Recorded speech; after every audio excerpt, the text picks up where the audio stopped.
First on BBC One, with Wembley very much in mind, Jimmy Hill introduces Match of the Day.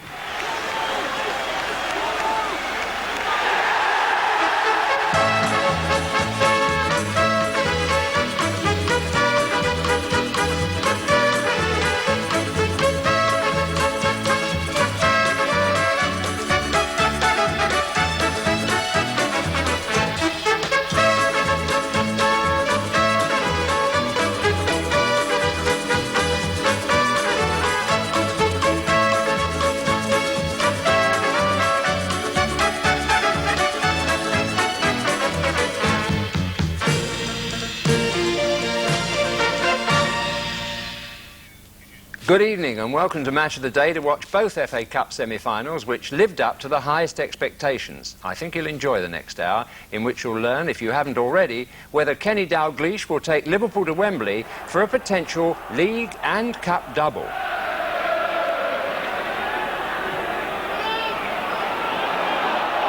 Well played, Steve Nicol.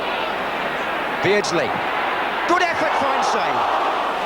Perhaps Brian Clough will take his Nottingham Forest team, short in experience but not in talent, to his first FA Cup final.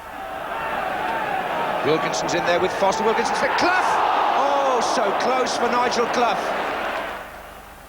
Will Ray Harford, in an incredible first season as manager, pilot Luton Town to yet another Wembley occasion.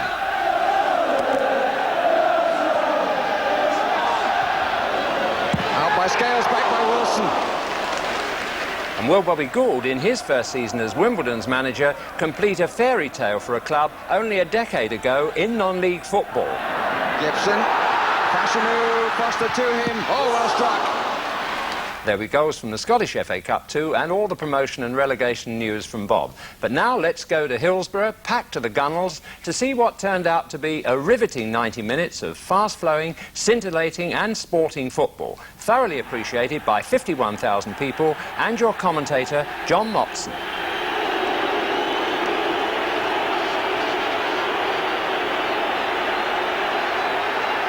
Well, you'd think Liverpool supporters have seen just about everything by now, but that doesn't detract from the exuberance of a semi-final occasion for them, especially as they know their club could be on the verge of breaking yet more new ground. Could they become the first club to win the double twice? But at the other end of the ground, the Hillsborough clock taken over today by the followers of Nottingham Forest, giving a tumultuous welcome to a team, most of whom were in the cradle when Forest played their last FA Cup semi-final in 1967 on this ground. It's been a long wait, but already Forest have the edge on Liverpool today in one respect. They have more fans here, having been allocated 29,000 tickets to Liverpool's 24,000. Well, the fans have just heard the team news, and it shows that Liverpool feel the side that drew with Manchester United on Monday. Number 7, Peter Beardsley, and number 9, Ray Houghton, will be going at Forest from the start this time, unlike last week in the league when both began as substitutes. Today on the bench, Liverpool have Craig Johnston and Jan Molby. Forest are back to full strength with number 4, Des Walker, and number 11, Brian Rice, both recovered. With an average age of under 23, this is one of the youngest semi-final teams in history. Goalkeeper Steve Sutton, 27 next Saturday, is the oldest, and number 6 Terry Wilson is the baby of the side at just 19. The Clough connection. Young Nigel, 22, has just been voted the Barclays Young Eagle of the Month for the second time, and what a day for his father. Can he reach Wembley in an FA Cup final for the first time in over 30 years as player and manager? Kenny Dalglish, very much the player-manager 2 years ago when they won the double. Today he leaves himself out of the 13.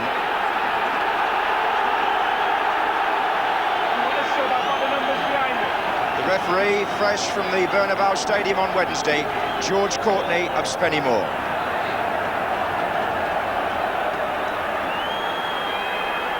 You could build this, the team of today against the team of tomorrow. A Liverpool side packed with glittering proven talent, starting favourites against Forest in white, a team of abundant potential. Aldridge for Liverpool. No Forest player on the pitch there has appeared in an FA Cup semi-final before.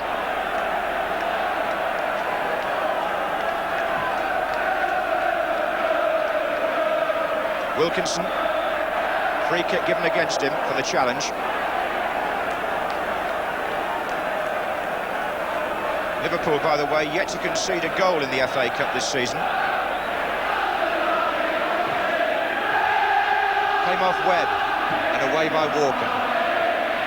Wilkinson. Oh, what a good-looking ball by Clough to Crosby. And Gary Ablett pushes him down, and George Courtney is not going to stand for that. He's gone straight to his pocket for the yellow card. An early booking here. Only the 8th caution that Liverpool as a team have received this season, which is some record in their favour. But Ablett impeded Crosby, who frankly got inside him.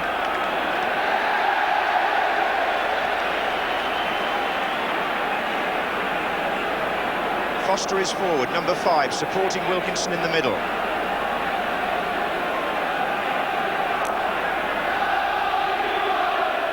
Pearce. Chettle. This time it's Barnes with Crosby. Spackman.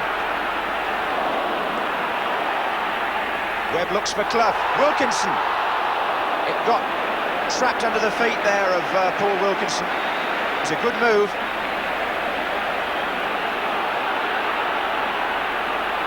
Well, one or two people said, would Forest freeze? For the moment, it's Aldridge for Liverpool.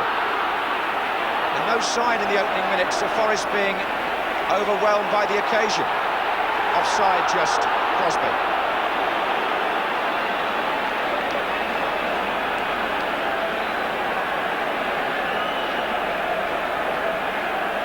Delightful ball by Nigel Clough in that last attack. Here's Hansen. McMahon.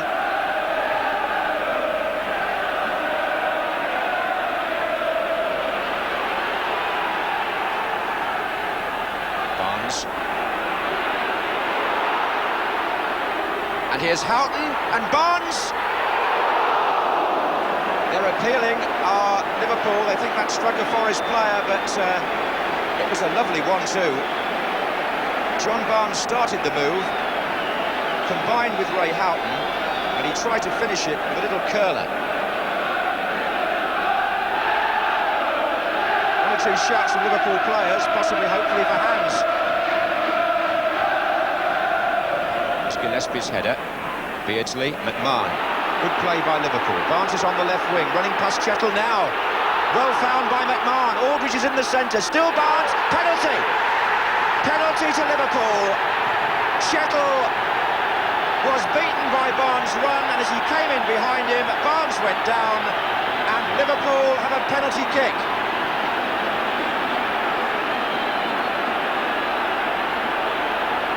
Barnes broke clear from a lovely pass by McMahon. Chettle comes in behind him. Does he catch him there? It would seem that he did. And George Courtney pointing to the spot.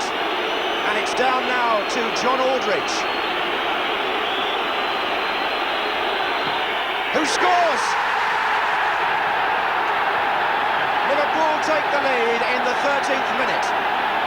Unlucky for Forest, but Aldridge scores there, his first FA Cup goal for Liverpool, even though it's his 24th of the season and his 11th from the penalty spot. And as you see it again, he took one against Sutton last week in the league, and he put it in exactly the same place.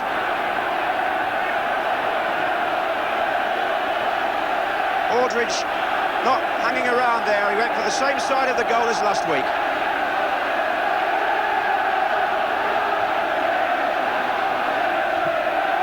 So, the side pursuing the double have struck first against the young pretenders. Kenny Dalglish then off to a flying start here. Well, whether it's in the Bernabeu Stadium as it was on Wednesday or at Hillsborough on semi-final day, George Courtney not afraid to point to the penalty spot for an offence like that.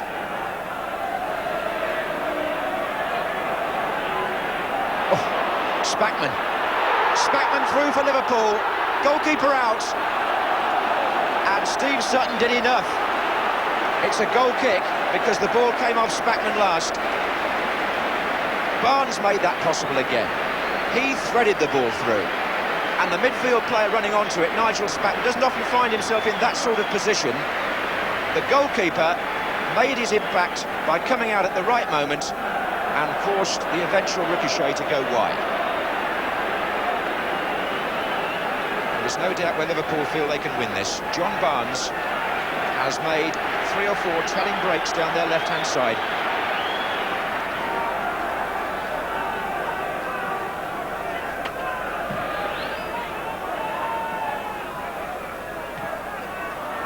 Clough.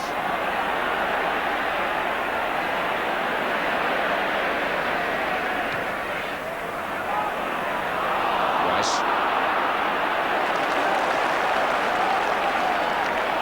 This is Pearce.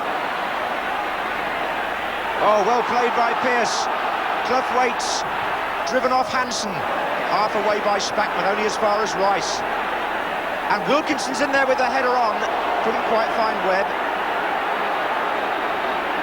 And Forest bring both fullbacks into attack. That was Chettle.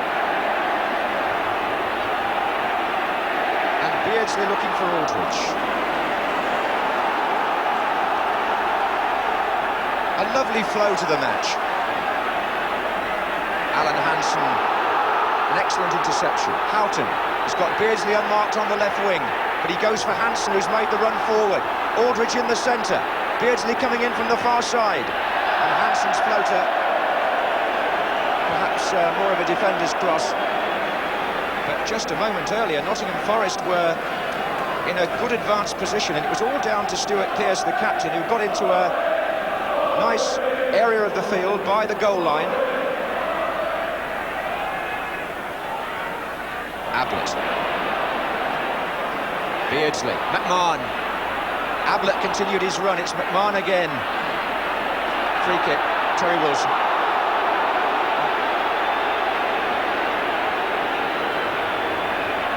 About 25 yards out.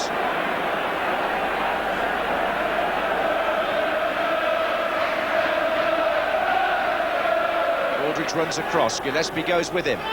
It's left Nicol clear. Well played, Steve Nicol. Beardsley.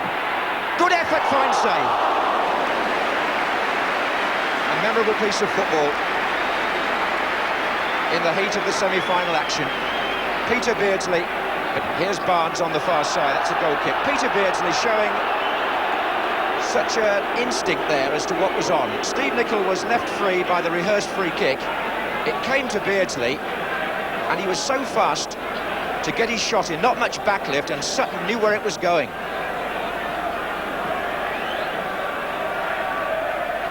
That was Wilkinson.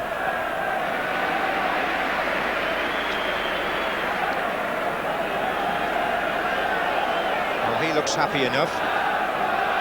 And I suppose coming up to half-time, the semi-final looks very much as though Liverpool are exerting their experience, whereas Brian Clough's young team have got to be commended for not folding.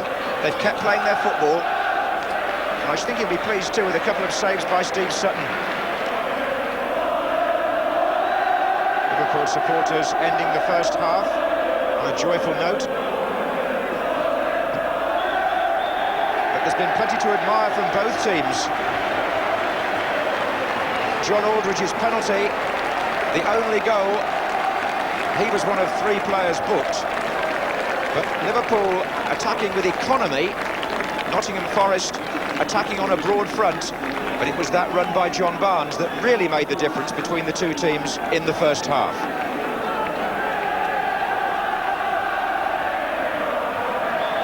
Just following on the point about Brian Clough's youth policy, Forest have already knocked Liverpool out of the FA Youth Cup this season to reach the semi-finals. But today in the FA Cup semi-final, the senior side, inexperienced compared to their opponents, trail by 1-0. But they start the second half with a free kick. Foster has gone forward.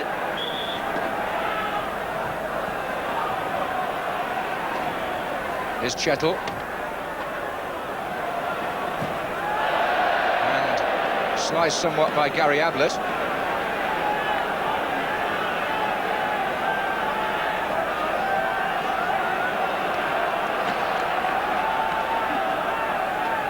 Wilkinson's in there with Foster. Wilkinson's for Clough. Oh, so close for Nigel Clough. Forest within inches of equalising at the start of the second half. Wilkinson made it possible with the flick on, and Nigel Clough certainly got amongst it there, ahead of the red shirts. Warning for Bruce Grobbelaar and Liverpool.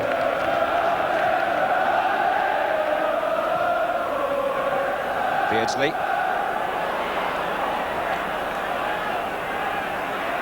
Foster.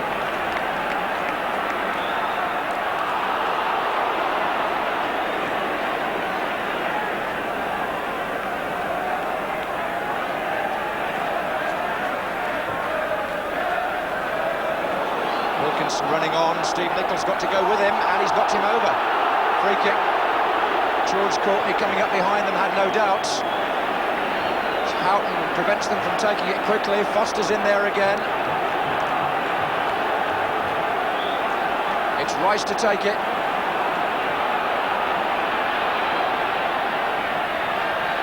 Foster!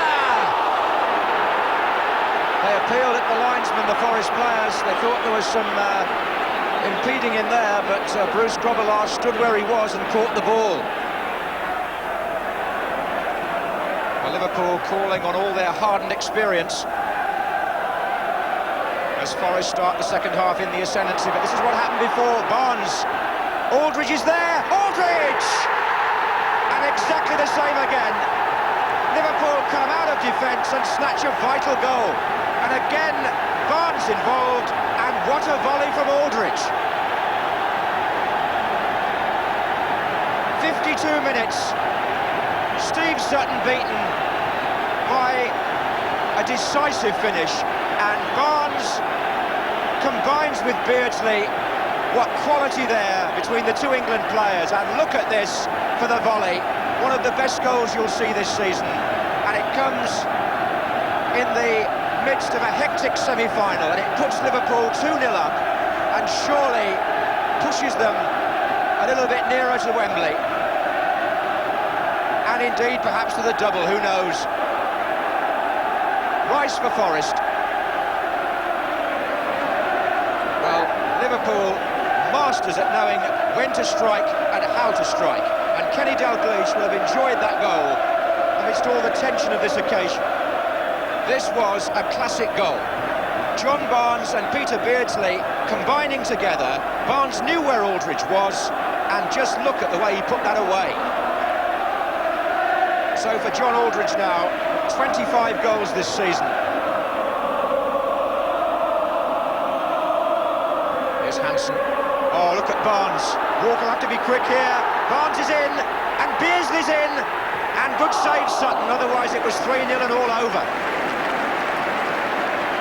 But they just can't contain John Barnes, and Beardsley linking with him so intelligently. In fact, that's going to be a goal kick, but Barnes' form this afternoon, a testament to the extra dimension he's brought to the Liverpool team this season.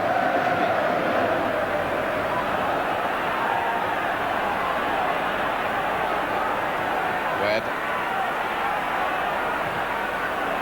Clough. And Webb again. Came off Ablett. And Gillespie away from Wilson. Not decisively so, this is Crosby. Out of play, throw into Forest.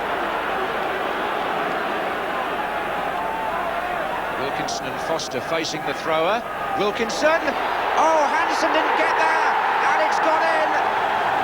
Nigel Clough pouncing where it mattered, and the ball forced over the line after 68 minutes. The long throw, knocked on by Wilkinson. A real mess there with Hansen. Nigel Clough got his foot in behind the number 6 and pulls Forest back into the game. 2-1, and by no means over.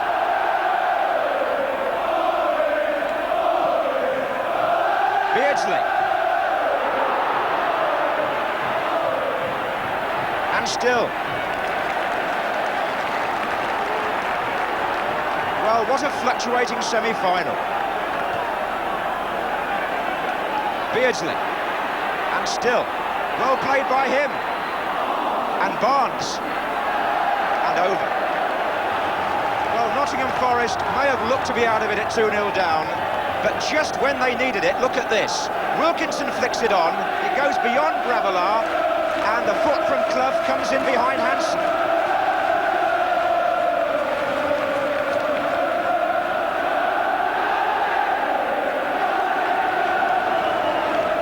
Well, his team have proved that they've got character as well as skill.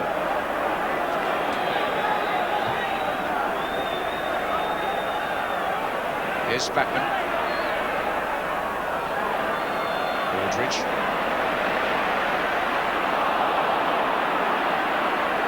And now Webb. To Wilson.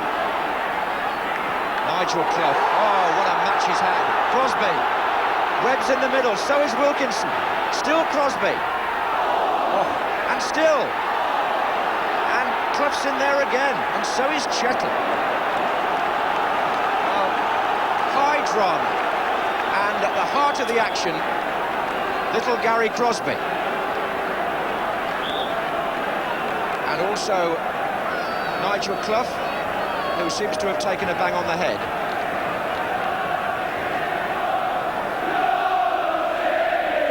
Well, it's taken Brian Clough over 30 years to reach an FA Cup semi-final in his professional career. He's certainly part of a memorable occasion, whatever the final score. And Liverpool, who've been part of so many, find themselves 2-1 up, but with no reason whatsoever to feel complacent. 10 minutes to go. If it stays like this, Liverpool are through to Wembley. But if Forest can score again, we could be on for extra time.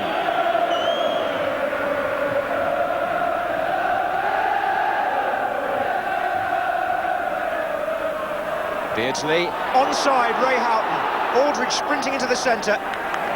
Still Houghton, and it's going to come on to Barnes. Oh, he went for the clever, placed finish.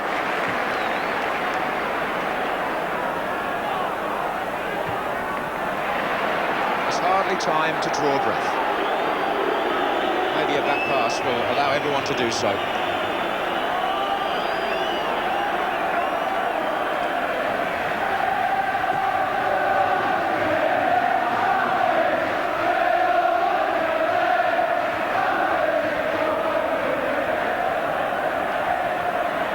Barnes.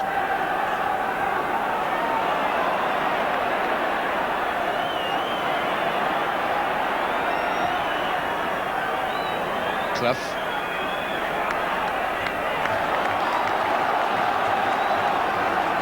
Still Forest carry the battle into the Liverpool half.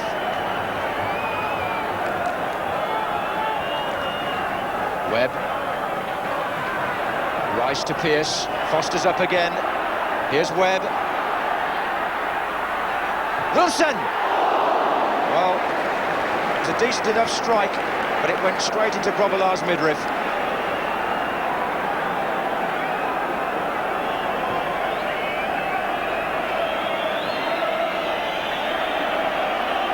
Three minutes left. 3 minutes between Liverpool and Wembley. Their supporters in the stand opposite already celebrating.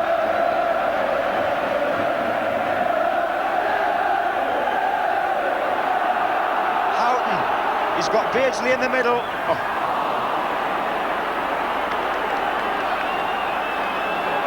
Here's Ablett. Barnes just inside him. Oh, it's good stuff again from John Barnes. And he's pulled that one back for Beardsley. But Pearce arrived at the same moment. John Barnes and Peter Beardsley, whose combination play may have produced the goal which effectively wins this semi-final, and if they have, then it'll be one that will be enjoyed by supporters like this many, many times over and again when it's replayed.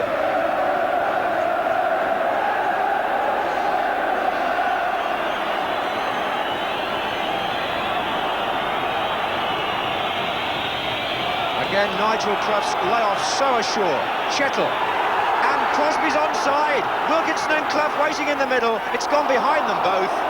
And a bit of a let-off for Liverpool.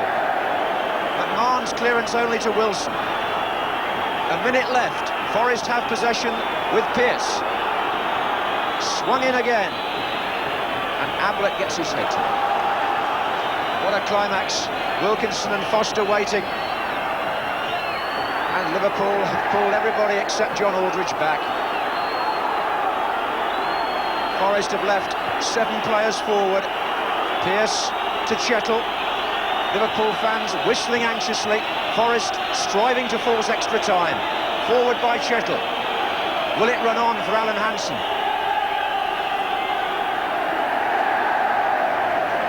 A roar of relief from the Liverpool contingent.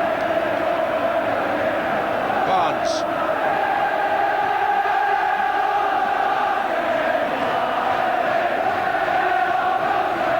They're so close now. Look at Phil Thompson and Kenny Dalglish. How much time will George Courtney allow for stoppages? Chettle, Clough, Barnes and Hansen.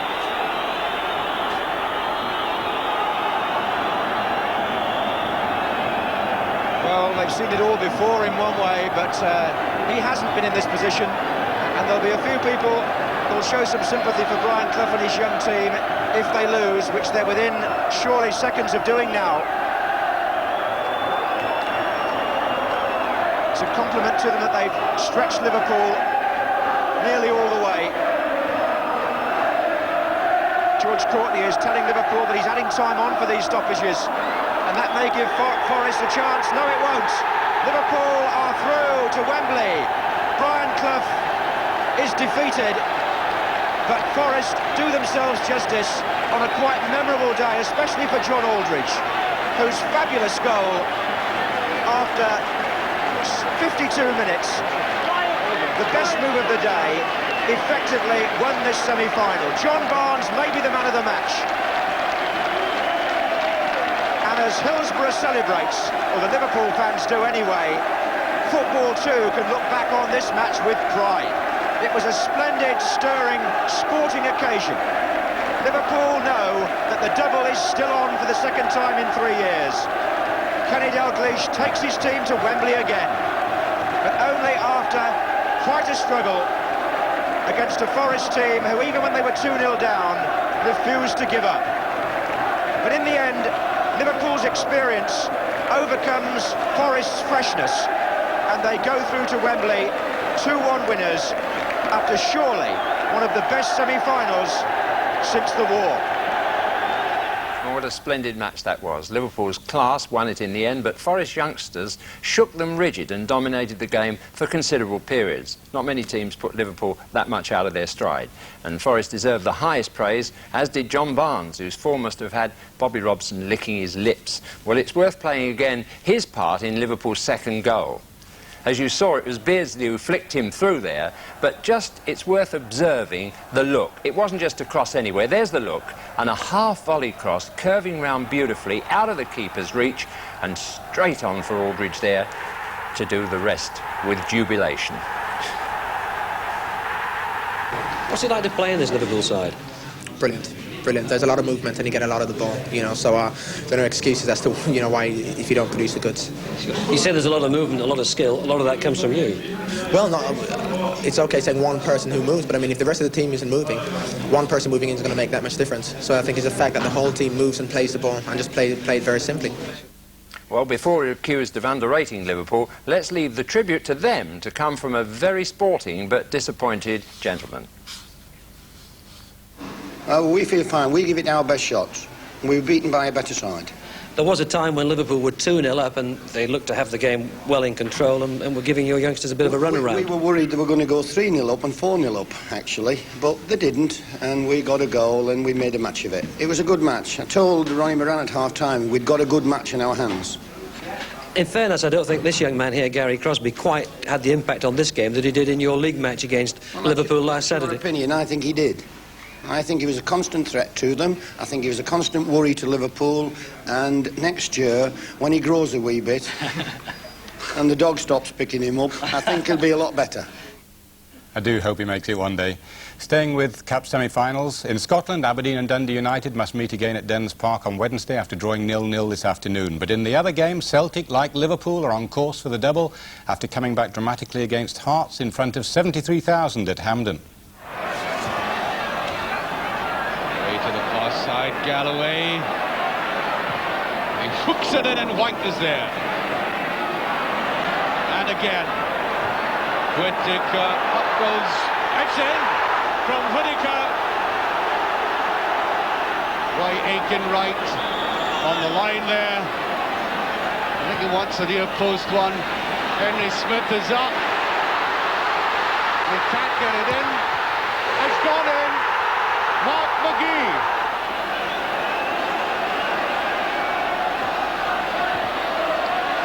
That's a tantalising one. Goals given. Walker is getting the congratulations.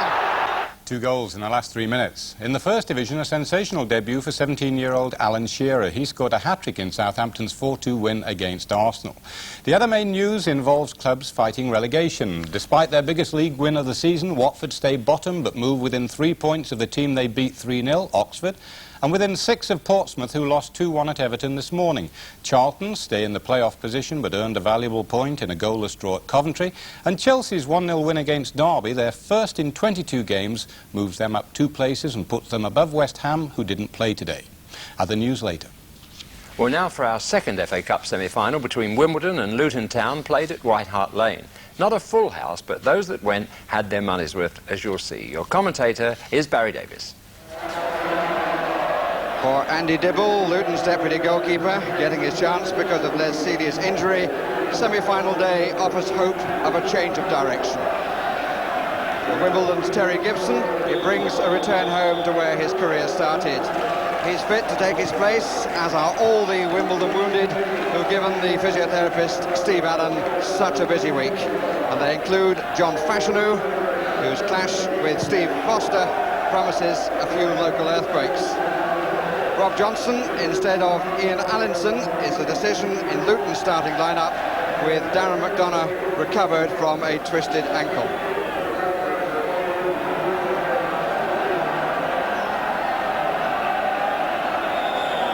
The unloved against the artificial is how some may see it.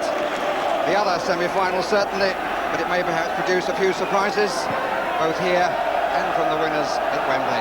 The first ball hoisted on the wind by Dave Besant. There isn't too much of a breeze, but he doesn't need it to get the length of the field with his clearances. Fashanu tests Dibble for the first time. The whistle had gone long since before the ball was in the net. And the man in charge this afternoon is Keith Hackett from Sheffield.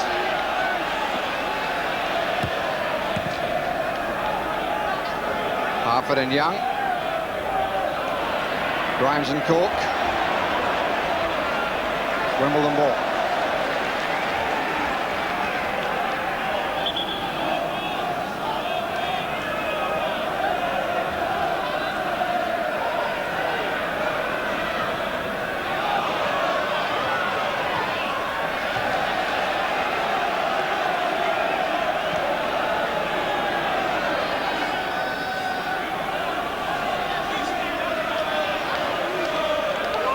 Again, so is Fashanu. Foster won it. Mark Steen controlled it well. Johnson, bit of space, perhaps for the first time. Breaker is ahead of Johnson. Mark Steen is inside. Brownstein with a diagonal run. Harford on the far side, moved too soon, as indeed did Mark Steen, and offside. And he likes to get forward, this lad.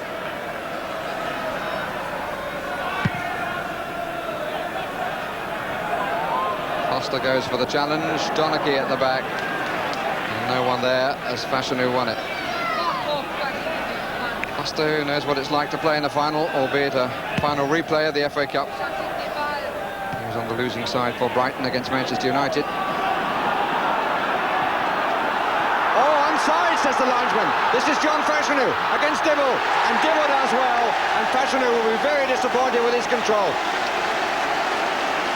Nice touch, he gave a little pat to the goalkeeper.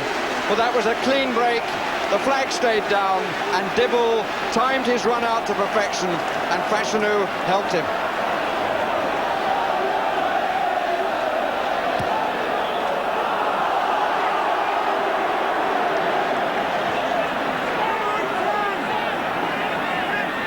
Breaker. Phelan. Johnson, first time. Scales clearance.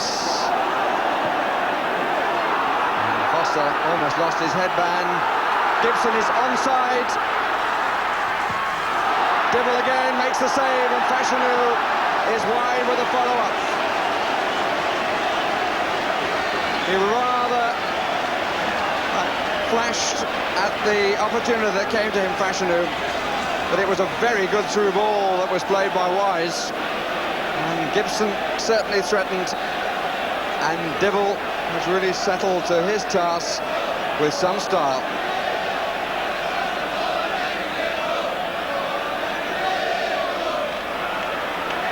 He's been the saviour of his side so far.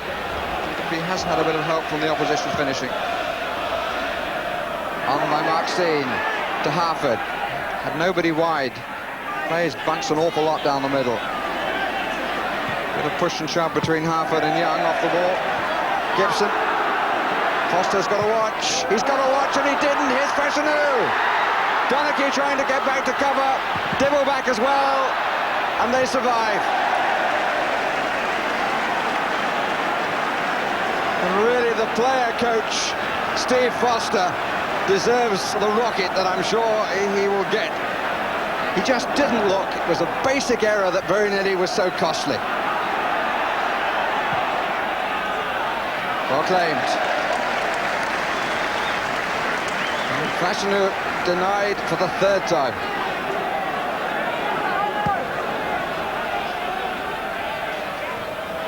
Won by Harford.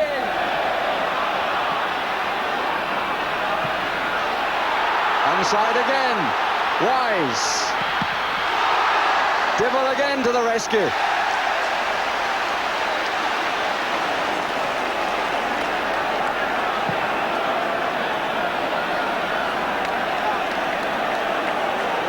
Well, yet another opportunity. But the Wimbledon players, before the game, have nicknamed the opposition goalkeeper, Andy Dibble, as Top Cat, and he's proving that.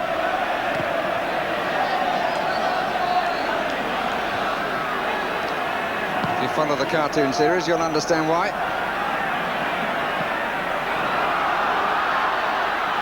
Fashanu. 2 against 2 in the middle. Donachie puts it away.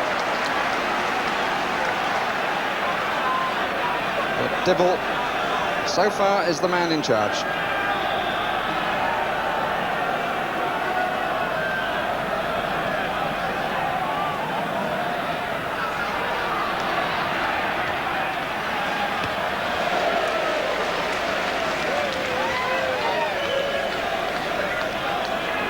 So far, this young Welshman from Cwmbran is the story of the afternoon. Scales, Cork.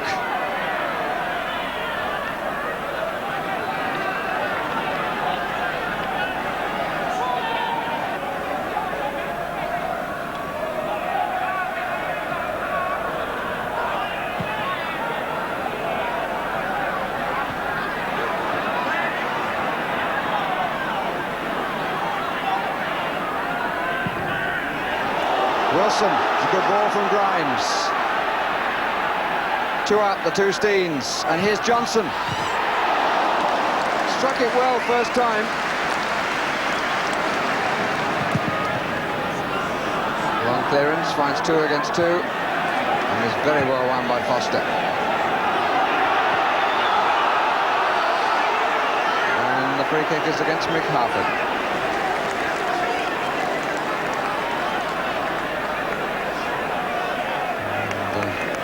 The man who won an England cap in Israel knew the fault was his. Nice to see his reaction. Who do those pads belong to? There you are, John Fashanu.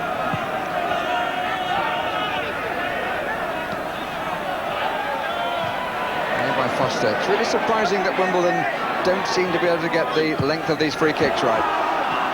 Sanchez needs to watch and didn't. Now this is Wilson, and that's a good save from Besant. Well, semi-finals are tense occasions, but there have been some gifts around. And players who didn't look, and again, the goalkeeper saved his defender. Sanchez who made the mistake. Sanchez can breathe a sigh of relief. But both he and Foster have made the sort of error that you wouldn't expect a schoolboy to make.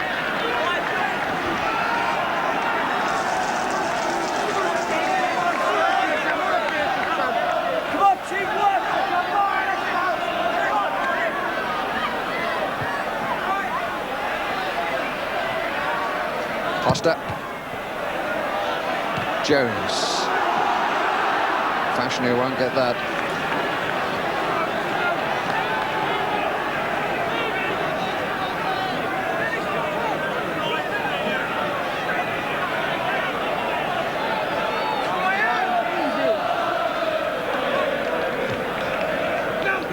Jones. Cork, man wide. Didn't use it. Thorne, who tried to.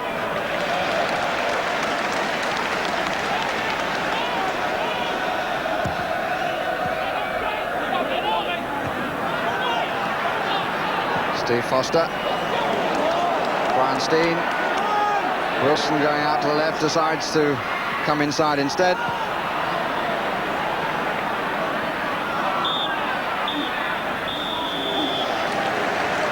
And the goalkeepers have certainly played their part well, particularly Andy Dibble, who rescued his side when it seemed that Wimbledon had to score with breakaways, and the one save that Besant had to make that really counted, keeping the score at 0-0. Well, the banners offer the message at opposite ends of the ground,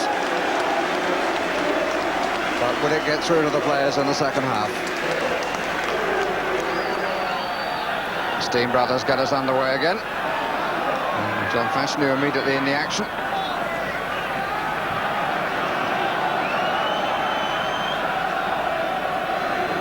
Phelan looking for an unmarked man. Fashanu. Breaker.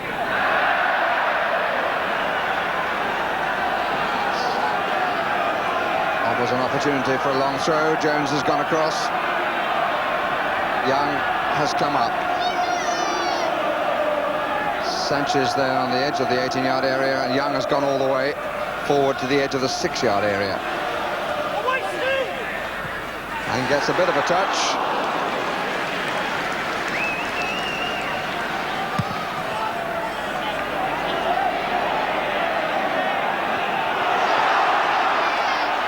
Mark Steen. Will he dare to come outside? Yes, he has. Well, one of the more positive moments, even if it didn't work.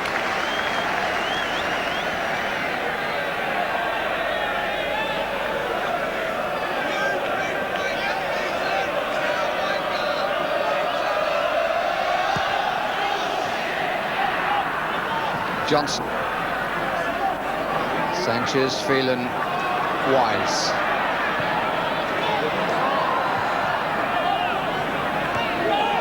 All right by Sanchez. Alan Cork.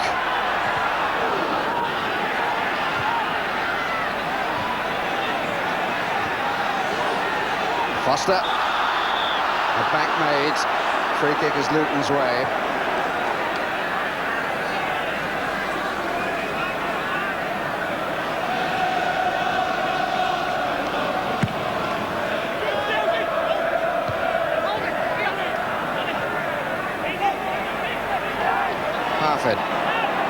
more time than he was expecting. Breaker. Markstein with the flick. Harford!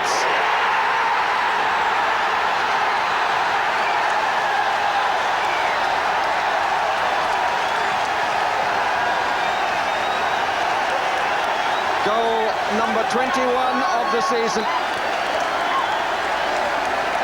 And it brings tremendous celebration. Markstein with the flick. It didn't land too kindly for Harford, but he improvised. And within 2 minutes of the restart, Luton have the lead.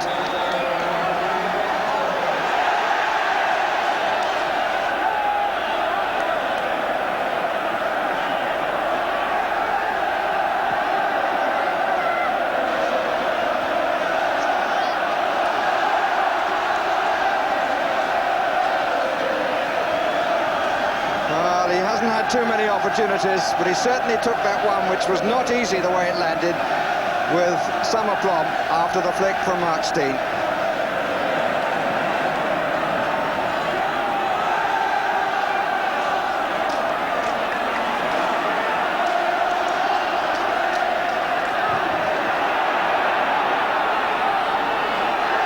Reinstein. Well, that's well done. But just couldn't get the cross in. He's got a corner.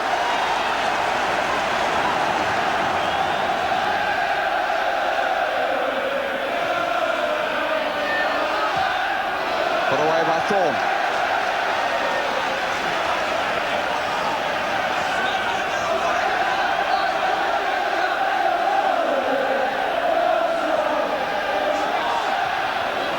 Out by Scales, back by Wilson. Very well struck, and Dave Besant did well to be all in line. Came through quite a crowd, but his positioning proved to be 100%.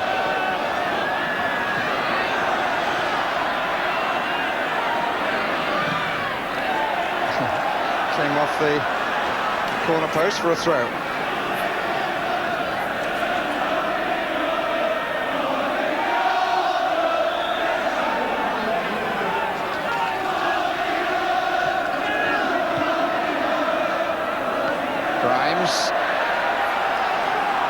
Was going to play in the '83 Cup final against Brighton, but Ron Atkinson didn't pick him for Manchester United. Is he now going to get a chance to play there? Fashanu caught, didn't make it. It was Breaker who got there first.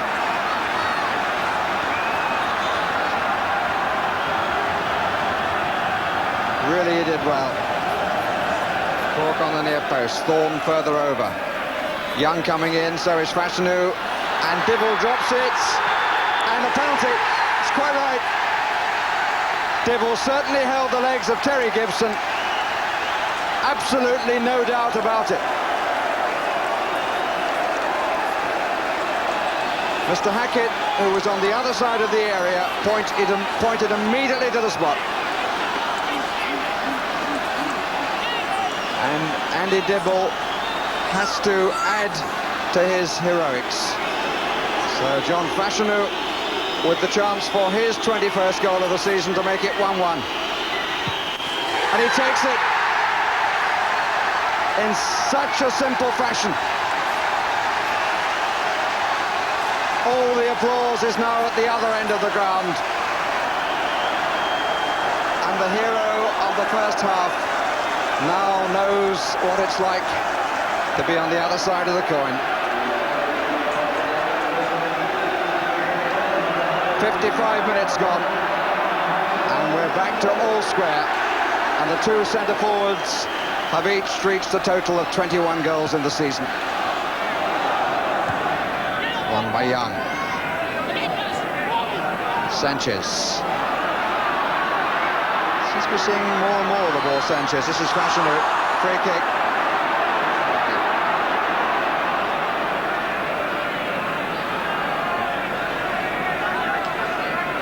We've got a party conference around the penalty spot.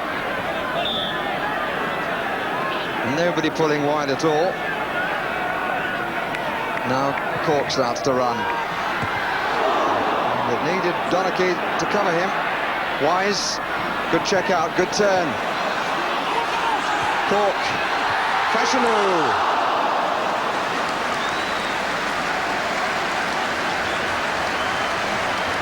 Alan Cork was a crucial factor in all that. He started it. Donachie endeavoured to block him all the way, but in the end, it was Fashanu's header that went wide.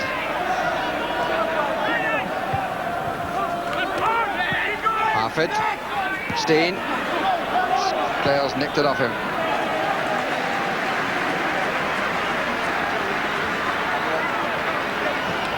And Wimbledon are to make a substitution. Former Spurs player Terry Gibson comes off. And the former West Bromwich Albion, several others, including Real Madrid player Laurie Cunningham, comes on. Well, this could be very interesting. Pick it up, pick it up.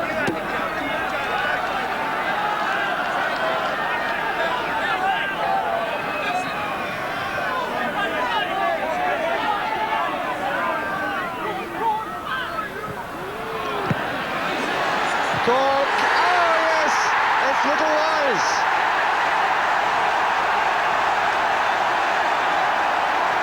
Came from nowhere as far as the Luton defence were concerned. Bobby Gould there to join in the congratulations, but probably trying to tell his players to calm down. This is not a time to let the fact that you're in the lead go to your head, and he knows that. Cork's cross. Knocked in with 2 feet, in fact, I think, by Dennis Wise.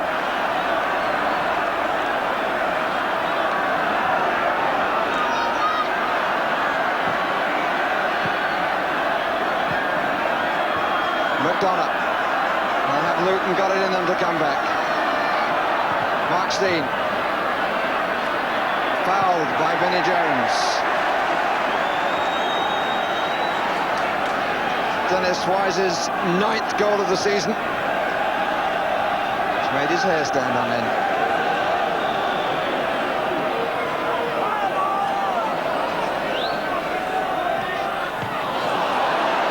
Turned away by Thorne.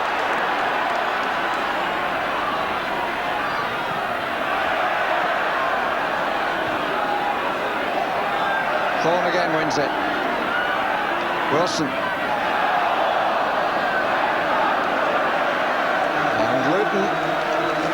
Ray Harford makes his substitution.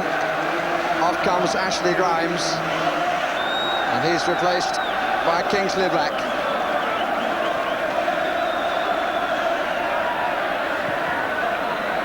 It's Ray Harford who's having to chew a bit harder.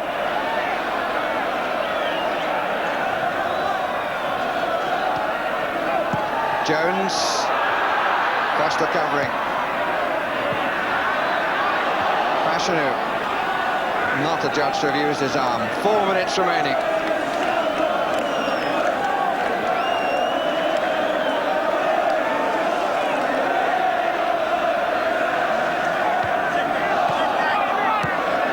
Jones.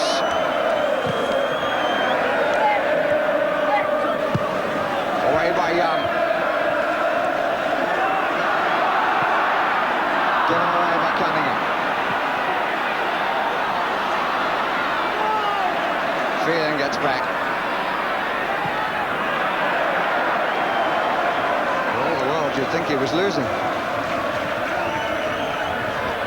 Rarely have I seen such anguish on the face of winners, but it's not all over yet.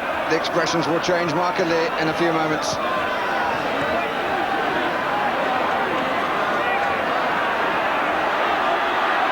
Black. Youngsters come on and trying to play football the way that Luton like to play it, which they haven't been able to do very often this afternoon. Here's Breaker. And a long cross finds Harford offside.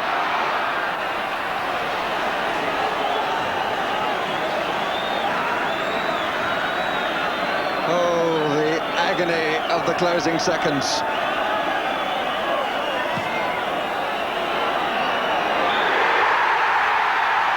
What a fairy tale.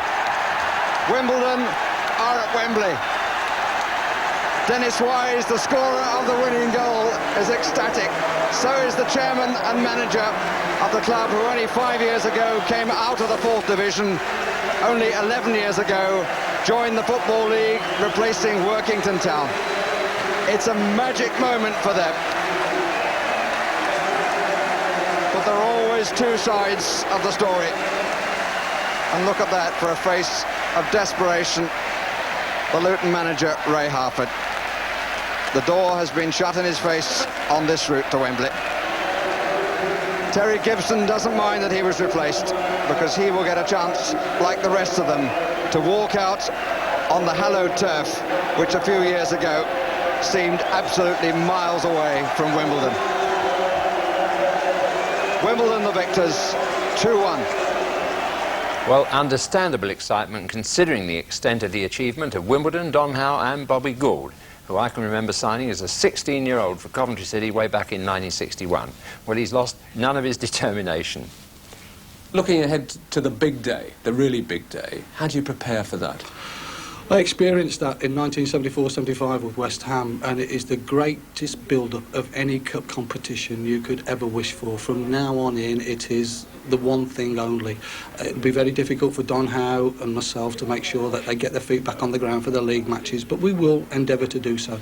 But we will enjoy it. We will enjoy every moment of it, like we have so far at Wimbledon. Don Howe and I went there. We both got points to prove, and without his assistance, I don't think I'd have been where I am today. And to Don on Public Air, I'd just like to say thanks for all your assistance. You've already done well against Liverpool this season, both at Anfield and at Plough Lane. That must give you some confidence. Oh, no doubt about that. We went up to Anfield 2 weeks ago and we were very disappointed, and there was a lot of hullabaloo in the dressing room at the end of the game when we didn't get a result. And they will be aware that they're in for a great cup tie, and they'll make sure that they'll get plenty of heading in the few weeks before then, because they know that we're going to deliver the ball into their half as quickly as possible, and they'll be rather concerned about it. They'll do the Liverpool fashion of keeping the ball. We're well aware of that, and I'll tell you what, it could be a great cup tie. And the underdogs will enjoy the day. We're going to not only enjoy the day, we're going to enjoy every moment now up until May the 14th, but we're not going there to lose, I can tell you that. I'm thrilled for my old roommate. He very nearly didn't make the game today. Evidently, Bobby and several of the team arrived at White Hart Lane in an old minibus, and the gateman told them, "You can't come in." Bobby replied, "This is the team coach," and the steward said, "You must be joking." Gould replied, "No, I'm deadly serious. I'm the manager, and we plan to go the same way to Wembley." Well, I might have to go that way into Europe as well, because win or lose at Wembley, Wimbledon will have a place in next season's Cup Winners' Cup if UEFA reopen the door to English clubs. Liverpool, remember, face a further 3-year ban. The shock in the second division is that long-time leaders Aston Villa are tonight out of the top 3. They were held by a late equaliser at Crystal Palace and have now dropped 11 of the last 12 points. The new leaders are Millwall, who beat Plymouth 3-2. Middlesbrough go second after a 2-1 home win against Manchester City, and Steve Archibald's 2 goals at Swindon put Blackburn third. Also, within a point of Villa now, are Bradford City, 2-0 winners against Hull. The top 3 in Division 3 this morning all won. Sunderland 4-1 at Southend, Walsall 2-1 at home to Doncaster, and Notts County 1-0 at Bury. And Brighton move above Wigan into 4th place by beating them 1-0. In Division 4, leaders Wolves play at Cambridge tomorrow, and the next 2 clubs both lost today. Cardiff 2-0 at Torquay, who are now 5th, and Scunthorpe beaten at Wrexham. Pools news, and you'd better pay attention. Big payouts are possible after 9 score draws and 2 no-score draws on the coupons. Telephone claims requested for 24 points. The dividend forecast is very good. The score draw numbers: 6, 11, 17, 18, 24, 28, 38, 46 and 53. Now the no-score draws, just 2 of them, numbers 4 and 40. Well, if you missed the Grand National, the rerun follows this programme, and you can also follow Sandy Lyle's progress in the Masters Golf from Augusta on BBC 2 at 10:35.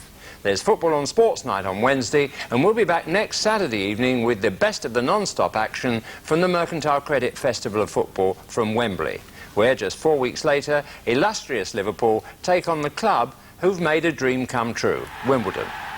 Good night.